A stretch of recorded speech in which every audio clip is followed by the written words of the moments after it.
साहेबांकडे 32 degrees होत्या, पण खरा प्रश्न हा आहे, या 32 पैकी सर्वात कठीण कोणती होती?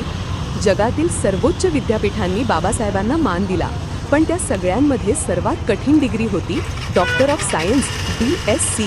ही डिग्री फक्त परीक्षा देऊन मिळत नाही, फक्त प्रबंध लिहूनही मिळत नाही.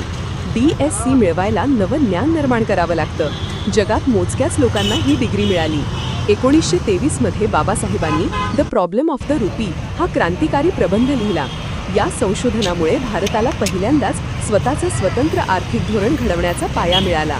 हा प्रबंध आजही जगभरात शिकवला जातो. पण या DScच्या मागे एक असह्य संघर्ष होता.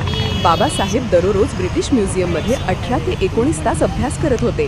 ते म्हणायचे, शिक्षण हे वाघिणीचं दूध आहे, जो पियेल तो गुरगुरल्याशिवाय राहणार नाही.